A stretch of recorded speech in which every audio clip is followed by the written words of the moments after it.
संस्थामा लगानी वृद्धि गर्दै लगिनेछ। वार्षिक पुँजीगत बजेटको 1% रकम अनुसन्धान र विकासमा छुट्याउने व्यवस्था मिलाएको छु। आगामी आर्थिक वर्ष रु 1 अर्बको अनुसन्धान र विकास कोष स्थापना गरिनेछ। अर्थतन्त्रको सन्तुलित र दिगो विकासका लागि साधन परिचालन गर्ने गरी वित्तीय क्षेत्रलाई थप सबल र प्रतिस्पर्धी बनाइनेछ। बैंक तथा वित्तीय संस्थाप्रति जनविश्वास बढाई दिगो विकास गर्न ग्राहक हित संरक्षण, बैंक तथा वित्तीय संस्थाप्रति सेवाग्राहीको दायित्व, कर्जा व्यवस्थापन लगायतका विषयमा सचेतनामूलक कार्यक्रम सञ्चालन गरिनेछ। बैंकिङ सेवा पुग्न बाँकी बझाङको साइपाल गाउँपालिकामा बैंकको शाखा स्थापना गरिनेछ। दुर्गम एवं ग्रामीण क्षेत्रमा बैंकिङ सेवा प्रदान गर्न डिजिटल बैंकिङ, घुम्टी बैंकिङ र मोबाइल बैंकिङ सेवालाई सघन रूपमा उपयोग गर्दै लगिनेछ। विप्रेषणलाई उत्पादनशील क्षेत्रमा परिचालन गर्न सोभरेन वेल्थ फन्ड स्थापना गरिनेछ। यो कोषलाई सार्वजनिक पूर्वाधार लगानीको परिपूरकको रूपमा स्पेशल पर्पस भेहिकल मार्फत उपयोग गरिनेछ। विभिन्न क्षेत्रलाई सहुलियतपूर्ण कर्जा उपलब्ध गराई ब्याजमा दिँदै आएको अनुदानलाई प्रभावकारी बनाउन ब्याज अनुदान सम्बन्धी कार्यविधि पुनरावलोकन गरिनेछ। सहुलियतपूर्ण कर्जाको लागि रु 11 अर्ब विनियोजन गरेको छु। वित्तीय क्षेत्रसँग सम्बन्धित कानुनलाई अन्तर्राष्ट्रिय मापदण्ड अनुकूल बनाइनेछ। नियामक निकायको नियमन र सुपरिवेक्षण क्षमता सबल र प्रभावकारी बनाइन्छ। नेपाल राष्ट्र बैंक ऐन र विदेशी विनिमय नियमित गर्ने ऐन संशोधन गरिनेछ। धितोपत्र बोर्ड नेपाल र नेपाल बीमा प्राधिकरणको संस्थागत क्षमता सुधार गरिनेछ। सामाजिक बैंकिङका लागि स्थानीय तहलाई वित्तीय संस्थासँग सहकार्य गर्न प्रोत्साहित गरिनेछ। न्यून आय भएका वर्ग र सीमान्तकृत समुदायलाई लघु बीमामा आबद्ध गराउँदै लगिनेछ। पुँजी बजारका लगानीकर्ताको लगानी र हित संरक्षण गर्न धितोपत्र बोर्ड नेपालको संस्थागत शुद्धिकरण गरिनेछ। नेपाल स्टक एक्सचेन्ज लिमिटेड र सिडिएस एन्ड क्लियरिङ लिमिटेडको संरचनागत सुधार गरिनेछ। वस्तु विनिमय बजारको सञ्चालन गर्न कानुनी र संस्था व्यवस्था मिलाइनेछ। निश्चित रकमभन्दा बढी पुँजी भएका कम्पनीलाई अनिवार्य रूपमा धितोपत्र बजारमा सूचीकृत हुनुपर्ने व्यवस्था गरिनेछ। वित्तीय अपराधको प्रभावकारी नियन्त्रणका लागि जोखिममा आधारित मूल्याङ्कन प्रणाली अवलम्बन गरिनेछ। क्षेत्रगत जोखिम मूल्याङ्कन नियमन, सुपरिवेक्षण, अनुसन्धान र अभियोजन कार्यलाई प्रभावकारी बनाइनेछ। अधिक जोखिम रहेका क्यासिनो, बहुमूल्य धातु, सहकारी घरजग्गा, विप्रेषण र बैंकिङ क्षेत्रको सघन सुपरिवेक्षण गर्ने व्यवस्था मिलाइनेछ। सङ्घीयता कार्यान्वयनलाई पूर्णता दिन बाँकी कानुन प्राथमिकता साथ तर्जुमा गरिनेछ। सङ्घ प्रदेश र स्थानीय तहको एकल तथा साझा अधिकारको विस्तृतीकरण सम्बन्धी परिमार्जित प्रतिवेदन कार्यान्वयन गरी अधिकार र कार्यक्षेत्रमा रहेको दोहोरोपनाको अन्त्य गरिनेछ। राजस्व बाँडफाँड र वित्त हस्तान्तरण गर्दा लिइने आधार र सूचकलाई हालसम्मको अभ्यास र अनुभवको आधारमा पुनरावलोकन गरी वस्तुनिष्ठ, समन्यायिक र यथार्थपरक बनाइनेछ। सार्वजनिक संस्थाको नाममा रहेका जग्गाको क्षेत्रफल र 4 किल्ला यकिन गरी संस्थानको सम्पत्ति संरक्षण गरिनेछ। सार्वजनिक संस्थानलाई एकीकृत रूपमा होल्डिङ कम्पनी मार्फत सञ्चालन गर्न कानुनी व्यवस्था गरिनेछ। सार्वजनिक संस्थानलाई सम्भाव्यताका आधारमा पब्लिक लिमिटेड कम्पनीमा रूपान्तरण गरिनेछ। उत्पादन र रोजगारीमा योगदान गर्न सक्ने सम्भावना रहेका रुग्ण उद्योग निजी क्षेत्रसँगको साझेदारीमा सञ्चालनमा ल्याइनेछ। निजी क्षेत्रका रुग्ण उद्योगलाई पुनर्स्थापित हुन सहजीकरण गरिनेछ। बन्द अवस्थामा रहेको विराटनगर जुट मिल, हेटौडा कपडा उद्योग, गोरखकाली रबर उद्योग लगायतका उद्योग सार्वजनिक निजी साझेदारीमा सञ्चालनमा ल्याइनेछ। नेपाल वायु सेवा निगमको व्यवस्थापन तथा सञ्चालनमा रणनीतिक साझेदारको सहभागिता गराइनेछ। सार्वजनिक संस्थानको सम्पत्तिलाई मौद्रीकरण गरिनेछ। नेपाल नागरिक उड्डयन प्राधिकरणको पुनर्संरचना गरी नियामकीय क्षमता सुदृढ गरिनेछ। विकसित अन्तर्राष्ट्रिय परिदृश्य र प्राप्त अनुभवका आधारमा नयाँ विकास सहायता नीति तर्जुमा गरिनेछ। व्यापारिक, निजी, गैर सरकारी कोष तथा अनुदान र सहुलियतपूर्ण ऋण सहायतालाई मिश्रित गरी सम्मिश्रित वित्त विधिमा विकास सहायता परिचालन गर्ने प्रबन्ध गरिनेछ। विकास सहायताको उपयोग क्षमता बढाउन प्रोजेक्ट रेडिनेस फिल्टरको उपयोग गरिनेछ। विकास सहायताका आयोजना सम्झौता गर्दा नै आयोजना कार्ययोजना समावेश गर्नुपर्ने व्यवस्था मिलाइनेछ। गुणस्तरीय र प्रतिस्पर्धी आयोजना विकास गरी अनुकूलन एवं जलवायु कोष तथा सुविधामा पहुँच अभिवृद्धि गरिनेछ। वातावरणीय न्यायको सिद्धान्त अनुरूप अधिकारमुखी अवधारणामा उपलब्ध हानि तथा क्षति कोष लगायतका सबै जलवायु कोष तथा सुविधामा पहुँच स्थापित गरी सहायता परिचालन गरिनेछ। सङ्घीय निजामती सेवा कानुन यसै अधिवेशनबाट पारित गरी कार्यान्वयन गरिनेछ। राष्ट्र सेवा कर्मचारीको मनोबल बढाउन, काममा उत्प्रेरित गराउन, सेवा सुरक्षा, संरक्षण र अनुमानयोग्य सरुवा बढुवा प्रणाली सुनिश्चित गरिनेछ। सार्वजनिक क्षेत्रमा सूचना प्रविधिको अधिकतम प्रयोग गरी सेवा प्रवाहलाई थप सुदृढ गरिनेछ। ई गभर्नेन्सको माध्यमबाट सार्वजनिक सेवालाई मुहार रहित, काज रहित र सम्पर्क रहित बनाई गुणस्तर अभिवृद्धि गरिनेछ। सेवाग्राही र सेवा प्रदायक बीच नियमित संवाद मार्फत सम्पादित कामको विषयमा सेवाग्राहीको पृष्ठपोषण लिन, गुनासाको तत्काल सम्बोधन गर्न र कार्य सम्पादनमा सुधार ल्याउन सेवाग्राहीसँग शुक्रबार कार्यक्रम सञ्चालन गरिनेछ। भ्रष्टाचारमा शून्य सहनशीलताको नीति लिइनेछ। भ्रष्टाचारको दृष्टिले उच्च जोखिमका क्षेत्र पहिचान गरी नियन्त्रणका लागि एकीकृत रूपमा प्रवर्धनात्मक, निरोधात्मक तथा उपचारात्मक उपाय अवलम्बन गरिनेछ। सार्वजनिक खर्चलाई प्रतिफलमुखी बनाउन मितव्ययिता अपनाइनेछ। कार्यालयको प्रकृति र जनशक्ति आधारमा कार्यालय सञ्चालन खर्च, घरभाडा, बिजुली, इन्धन, पानी, सञ्चार, महसुल खर्चमा मितव्ययिता कायम गरिनेछ। मन्त्रालय र निकायको चालु प्रकृतिका खर्च, कार्यक्रम खर्चबाट बेहोर्ने प्रवृत्ति निरुत्साहित गरिनेछ। आयोजना सञ्चालनको लागि आवश्यक पर्ने जनशक्ति निजामती सेवाबाट खटाइने व्यवस्था मिलाइनेछ। सङ्घीय कार्यालय औचित्य र आवश्यकता आधारमा एक आपसमा गाभिने र खारेज गरिनेछ। सरकारी कार्यालयको सेवा प्रवाह, जनशक्ति, कार्यक्षेत्र, कार्यबोझ लगायतको आधारमा भवनको संरचना, आकार र आदि आन्तरिक साजसज्जाको मापदण्ड तयार गरी कार्यान्वयनमा ल्याइनेछ। विभिन्न मञ्चमा मुलुकको प्रतिनिधित्व सम्बन्धित देश वा कार्यक्षेत्रमा रहेका नेपाली दूतावास गर्ने व्यवस्था मिलाई नेपाल सरकारबाट अनिवार्य रूपमा प्रतिनिधित्व गर्नुपर्ने बाहेक वैदेशिक भ्रमणलाई निरुत्साहित गरिनेछ। सार्वजनिक खर्च तथा वित्तीय उत्तरदायित्व मूल्याङ्कन तेस्रो प्रतिवेदनका आधारमा सार्वजनिक वित्त व्यवस्थापन सुधार रणनीति तयार गरी कार्यान्वयनमा ल्याइनेछ। आन्तरिक ऋणको पुनर्संरचना गरी मध्य र दीर्घकालीन उपकरणको उपयोग गर्ने रणनीति लिइनेछ। परियोजना विशेष ऋणपत्र मार्फत लगानी जुटाउने प्रबन्ध मिलाइन्छ। नेपाल सरकार मार्फत सरकारी संस्थानमा परिचालन हुने ऋण एस्क्रो एकाउन्ट मार्फत सोझै भुक्तानी गर्ने व्यवस्था मिलाइनेछ। निर्माणजन्य सामग्रीको सहज उपलब्धताका लागि प्रदेश स्थानीय तहसँग समन्वय सहकारीलाई प्रभावकारी बनाइनेछ।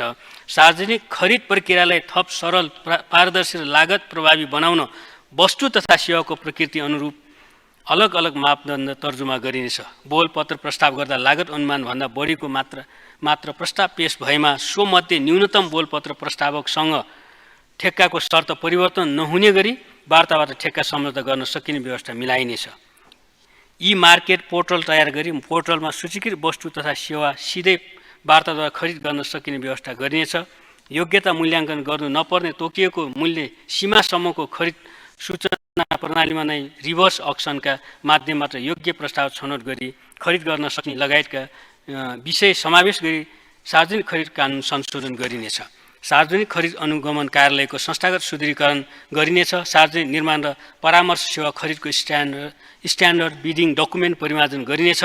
विद्युतीय खरिद प्रणालीलाई सुदृढ गरी निर्माण व्यवसाय र परामर्शदाताको विवरण एकीकृत रूपमा प्राप्त गर्ने व्यवस्था मिलाइन्छ। ठेक्का व्यवस्थापनमा संलग्न निर्माण कम्पनी तेस्रो पक्षबाट रेटिङ गराई मूल्याङ्कनको आधारको रूपमा लिन सकिने व्यवस्था मिलाइनेछ। आयोजनाको प्रभावकारी कार्यान्वयन गरी तोकिएको समयमा नै सम्पन्न गर्न आन्तरिक प्रतिस्पर्धाको आधारमा आयोजना प्रमुख छनौट गर्ने र कार्य सम्पादन सम्झौतामा तोकिएको न्यूनतम अङ्क हासिल नगरेमा बाहेक आयोजना अवधिभर सरुवा नगर्ने गरी मापदण्ड तयार गरी कार्यान्वयनमा ल्याइनेछ। विकास आयोजना कार्यान्वयन सम्बन्धी एकीकृत ऐन तर्जुमा गरिनेछ। आयोजना कार्यान्वयनमा सरोकारवाला र समुदायको संलग्नता अभिवृद्धि गरिनेछ। राष्ट्रिय प्राथमिकताका आयोजना 2 शिफ्टमा काम गर्ने व्यवस्था मिलाइनेछ।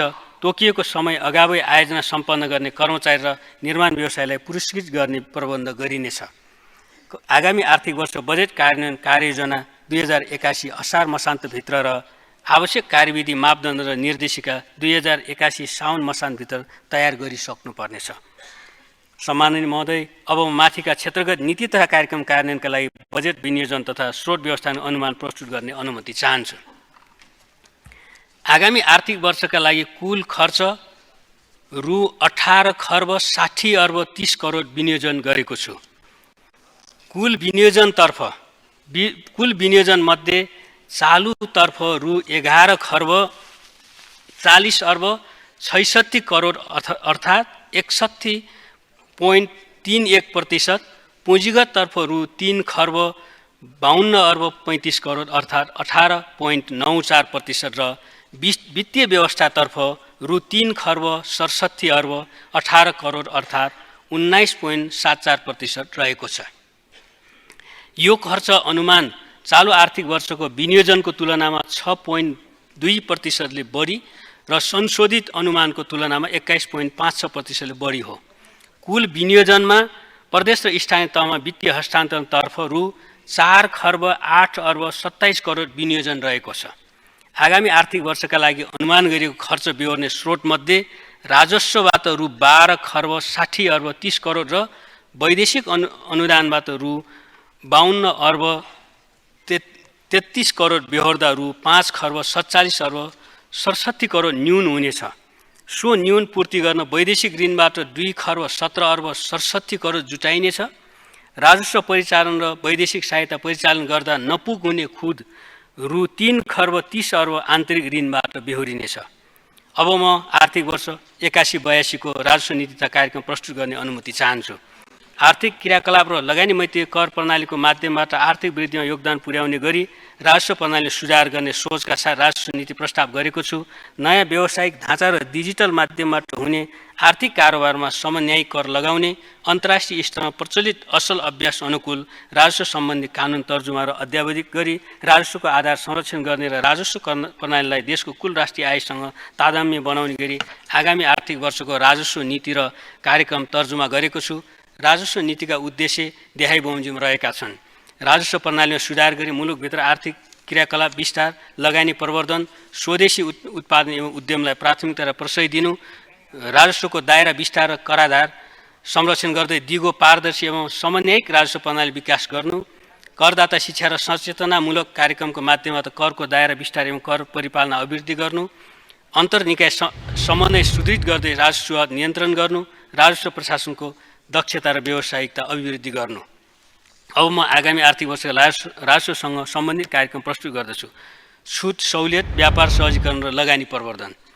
उद्योगले पैठारी गर्ने कच्चा पदार्थमा लाग्ने महसुलभन्दा तयारी वस्तुको पैठारीमा लाग्ने महसुल कम्तीमा एक तह कम गरी स्वदेशी उद्योगलाई प्राथमिकता र प्रशय दिन औषधि, इन्डक्सन चुलो, धागो, हेलमेट, अगरबत्ती, सेनेटरी प्याड, काजु, बडाम, प्रशोधन, स्प्रिङ पत्ता बनाउने उद्योग लगायतका उद्योगको कच्चा पदार्थमा लागेको पैठारी महसुल र अन्तःशुल्क घटाएको छु। स्वदेशी उद्योगको संरक्षण गर्न केही तयारी वस्तुको पैठारी महसुल र अन्तःशुल्कमा वृद्धि गरेको छु। उद्योगको कच्चा पदार्थको पैठारीमा सहुलियत लिन विभिन्न निकायको सिफारिस आवश्यक पर्ने व्यवस्थामा सुधार गरी उद्योगीलाई नै जिम्मेवार बनाउने व्यवस्था मिलाएको छु। वैदेशिक पुँजी आकर्षित गर्न विदेशी बैंक तथा वित्तीय संस्थाबाट लिएको ऋणको ब्याज भुक्तानी गर्दा लाग्दै आएको आयकर घटाएको छु। लगानी सम्भाव्य मुलुकबाट लगानी आप्रवाह वृद्धि गर्न दोहोरो करमुक्ति सम्झौताको मोडल विकास गरिनेछ। सो नमुनाका आधारमा सम्भाव्य मुलुकसँग सम्झौता गर्न वार्ता सुरु गरिनेछ। अन्तर्राष्ट्रिय तथा क्षेत्रीय स्तरमा गरिएका प्रतिबद्धता तथा सम्झौता बमोजिम व्यापार सहजीकरण एवं लगानी प्रवर्धन गर्न नयाँ भन्सार ऐन तर्जुमा गरिनेछ। सूचना प्रविधि उद्योगले आफ्नो नाफा पुँजीकरण गरेमा लाग्ने लाभांश करमा छुट दिने व्यवस्था मिलाएको छु। व्यवसायको क्षमता विस्तारका लागि पुँजी वृद्धि गरेको अवस्थामा नियन्त्रणमा परिवर्तनका कारण लाग्ने करमा सहुलियत दिने व्यवस्था मिलाएको छु। यसबाट खास गरी स्टार्टअप र venture capital, private equity fund लाभान्वित हुने विश्वास लिएको छु। दैनिक 1000 लिटरभन्दा बढी दूध उत्पादन गर्ने पशुपालन फर्म तथा उद्योगले पैठारी गर्ने स्टिल मिल्क क्यानमा लाग्दै आएको 15% भन्सार महसुल घटाई 1% मात्र कायम गरेको छु। निकासीकर्ताले विदेशी मुद्रा प्राप्तिको कागजात तत्काल पेश गर्न नसक्ने अवस्था भएमा त्यस्तो कागजात पछि पेश गर्ने शर्तमा निकासी गर्न सकिने निकासी मूल्यको सीमा साबिकको अमेरिकी डलर 10,000बाट वृद्धि गरी अमेरिकी डलर 25,000 पुर्याएको छु। यसबाट खास गरी साना तथा मझौला निकासीकर्ता उद्योग लाभान्वित हुने विश्वास लिएको छु।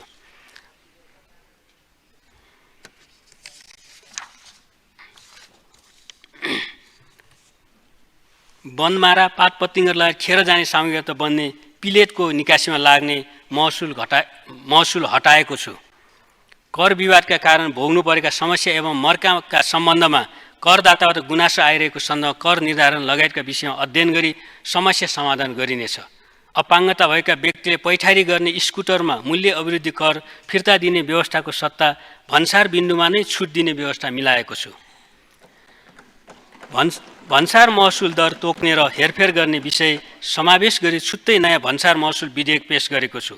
यसबाट भन्सार प्रशासन काम कारबाहीमा सहजता र प्रभावकारिता अभिवृद्धि हुने अपेक्षा गरेको छु। आन्तरिक राजस्व परिचालन रणनीति तर्जुमा गरी लागू गरिनेछ। 6औं चरणको भन्सार सुधार तथा आधुनिकीकरण योजना बमोजिम भन्सार प्रशासन सुधार गरिनेछ। राजस्व प्रशासनको विभागीय प्रमुखमा पदस्थापन गर्दा आवश्यक पर्ने वित्तीय निश्चित योग्यता एवं कार्य अनुभव सहितको मापदण्ड तर्जुमा गरी कार्यान्वयन गरिनेछ। कर प्रणाली सुधार सम्बन्धी उच्च स्तरीय सुझाव समितिको प्रतिवेदन कार्यान्वयन गर्दै लगिनेछ। कर छुट दिन सरकारले त्याग गरेको करको हिसाब सरकारको वित्तीय प्रतिवेदनमा प्रतिबिम्बित हुने गरी कर खर्च प्रणाली अवलम्बन गरिनेछ। विकास सहायता सम्बन्धी नयाँ सम्झौता गर्दा आयोजनालाई कर छुट दिने व्यवस्था गर्नुको सट्टा कर फिर्ता वा निकासाको माध्यमबाट कर छुट प्रदान गर्ने व्यवस्था मिलाइनेछ। मूल्य अभिवृद्धि करमा दर्ता भएका सबै करदाताले क्रमशः अनिवार्य रूपमा विद्युतीय प्रणालीबाट बिजक जारी गर्नुपर्ने व्यवस्था मिलाइनेछ। वार्षिक रु 25 करोडभन्दा बढीको कारोबार गर्ने सबै करदाताको कारोबारलाई केन्द्रीय बिजक अनुगमन प्रणालीमा आबद्ध गरिनेछ। उपभोक्तालाई बिलिङ प्रणालीमा आकर्षित गर्न डिजिटल माध्यमबाट भुक्तानी गरिएको मूल्य अभिवृद्धि करको 10% रकम उपभोक्तालाई फिर्ता दिने व्यवस्था कार्यान्वयनमा देखिएका समस्या समाधान गरी आगामी साउनदेखि प्रभावकारी रूपमा कार्यान्वयन गरिनेछ। सबै सरकारी निकायले स्थायी लेखा नम्बर लिई विद्युतीय माध्यमबाट अग्रिम कर कत्तीको विवरण दिनुपर्ने व्यवस्थालाई अनिवार्य गरिनेछ। स्थानीय तहसँग समन्वय र सहकारी गरी एकीकृत रूपमा करदाता दर्ता गर्ने र करका विवरण सङ्कलन गर्ने कार्यमा सहयोग आदान प्रदान गर्न सूचना प्रणालीको विकास गरिनेछ। करदाताको सङ्ख्या र कारोबारको प्रकृति अनुसार आन्तरिक राजस्व कार्यालय र करदाता सेवा कार्यालयको विस्तार एवं स्तर उन्नति गरिनेछ। भन्सार प्रशासनको संगठन सुधार गरिनेछ। भन्सार जाँच कार्यालय पुनर्संरचना गरी जाँच पछिको परीक्षण कार्यालय प्रभावकारी बनाइन्छ। राजस्व प्रशासन कार्य सम्पादन आधारित व्यवस्थापन प्रणाली लागू गरिनेछ। राजस्व प्रशासनमा कार्य कर्मचारीको व्यावसायिकता एवं मनोबल उच्च राख्न उपयुक्त उत्प्रेरणाको व्यवस्था गरिनेछ। ब्याङ्क तथा वित्तीय संस्थामा पेश गरिएका वित्तीय विवरण र कर सूचना प्रणालीमा पेश भएका विवरणबीच आबद्धता कायम गर्ने स्वचालित प्रणाली विस्तार गरी लागू गरिनेछ। करदाताले बुझाउनु पर्ने विवरण बुझाएको र कर बकौटा नरहेको अवस्थामा करदाता स्वयंले QR कोड सहितको कर चुक्ता प्रमाणपत्र प्राप्त गर्न सक्ने प्रणालीको विकास गरिनेछ। व्यावसायिक कारोबारको भुक्तानी विद्युतीय माध्यम वा QR कोड मार्फत गर्दा व्यावसायिक खातामा भुक्तानी गर्नुपर्ने कानुनी व्यवस्था गरेको छु। कराधार, क्षयीकरण, मुनाफाको स्थानान्तरण तथा आयको खण्डीकरण जस्ता अभ्यासबाट हुने कर छलीको रोकथाम तथा न्यूनीकरणको लागि हस्तान्तरण मूल्य सम्बन्धी निर्देशिका तर्जुमा गरिनेछ। कर परीक्षण तथा अनुसन्धानलाई स्वच्छ, पारदर्शी र आधुनिक बनाउन एसेसमेन्ट तथा फेसलेस अडिट लागू गर्नेछ। राजस्व प्रशासनमा इन्टेलिजेन्स युनिट खडा गरी सूचनाको प्राप्ति, वर्गीकरण, एकीकरण र विश्लेषण गर्ने प्रणालीको विकास गरिनेछ। मूल्य अभिवृद्धि कर छुट दिएका वस्तु र सेवाको सूची घटाउँदै स्वच्छ कर प्रणाली विकास गर्न र कराधार विस्तार गर्न केही वस्तुमा मूल्य अभिवृद्धि कर छुट दिने व्यवस्था खारेज गरेको छु। आलु, प्याज, स्याउ लगायतका तरकारी एवं फलफुलमा लागेको मूल्य अभिवृद्धि कर खारेज गरेको छु।